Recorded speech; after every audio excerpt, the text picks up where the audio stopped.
Hello friends, income tax के cases की series में आज जो केस हम लोग डिस्कस करेंगे उस केस का नाम है Krones versus deputy commissioner of income tax. ये केस 108 ITR पेज नंबर 705 पर रिपोर्ट हुआ। मैटर दिल्ली ITAT की डी बेंच ने डिसाइड किया और इस केस का जजमेंट 30 दिसंबर 2022 को आया। ये केस इंटरनेशनल टैक्सेशन के केसेस में डिपेंडेंट एजेंट की डेफिनेशन को लेकर के है कि किन परिस्थितियों में किसी एजेंट को सोल सेलिंग एजेंट या डिपेंडेंट एजेंट परमानेंट एस्टेब्लिशमेंट माना जाएगा।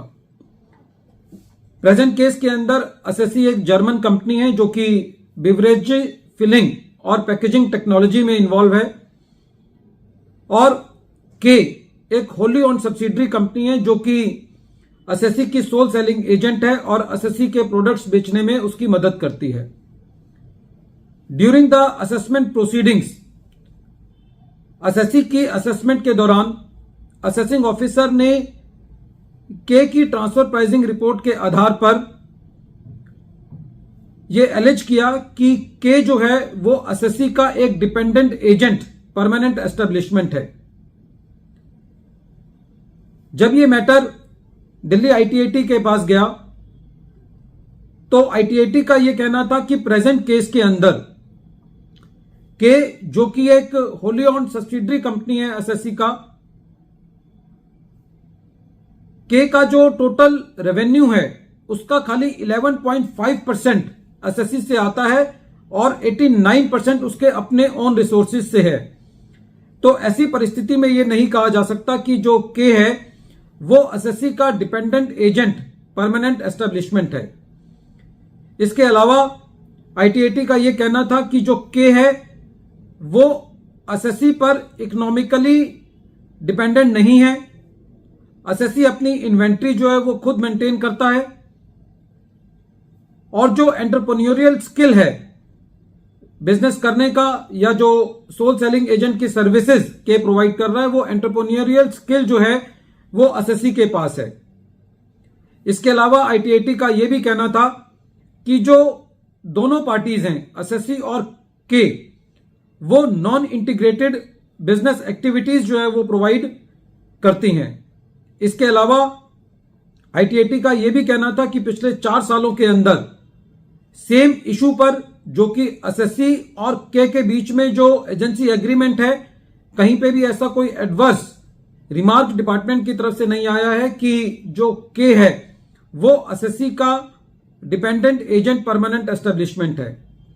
तो ऐसी परिस्थितियों के अंदर जब एजेंट का खाली 11.5% रेवेन्यू एसएससी से आता है और बाकी 89% बाहर से आता है, तो ये नहीं कहा जा सकता कि जो के है वो एसएससी का डिपेंडेंट एजेंट परमानेंट एस्टेब्लिशमेंट है।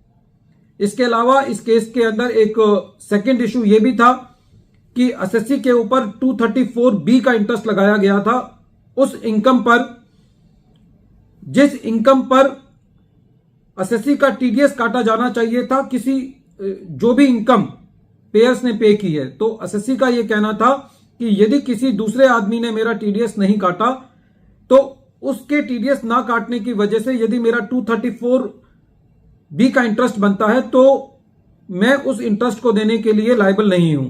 तो इस केस में भी ITAT का यह कहना था कि यदि एसएससी का टीडीएस कटना था और किसी ने उसका टीडीएस नहीं काटा तो इस मुद्दे पर एसएससी के ऊपर 234B का इंटरेस्ट नहीं लगना चाहिए, क्योंकि डिपार्टमेंट के पास एक सफिशिएंट पावर है कि डिपार्टमेंट उस आदमी से इंटरेस्ट वसूल सकती है जिसने एसएससी का टीडीएस काटना था। क्योंकि जब एसएससी अपनी एडवांस टैक्स की कैलकुलेशन करता है तो उस एडवांस टैक्स की कैलकुलेशन करने में उस सारे टीडीएस को कंसीडर करता है जो उसका टीडीएस उसके पेयर ने काटना है। तो यदि उन लोगों ने उसका टीडीएस नहीं काटा और उसकी एडवांस टैक्स की कैलकुलेशन डिस्टर्ब होती है तो खाली इस वजह से उसके ऊपर 234B का इंटरेस्ट नहीं लगना चाहिए, क्योंकि जिसने उसका टीडीएस काटा था वो नहीं काटा, क्योंकि डिपार्टमेंट के पास ये अपॉर्चुनिटी है, उसके पास ये पावर है कि वो पेयर से वो टीडीएस ना काटने का इंटरेस्ट वसूल सकती है। वीडियो के अंत में एक बार फिर मैं केस का नाम रिपीट कर रहा हूं। केस का नाम है Krones versus deputy commissioner of income tax और ये case 108 ITR tribunal page number 705 पर रिपोर्ट हुआ। मैटर दिल्ली ITAT ने डिसाइड किया और इस केस का जजमेंट 30 दिसंबर 2022 को आया। Thank you friends.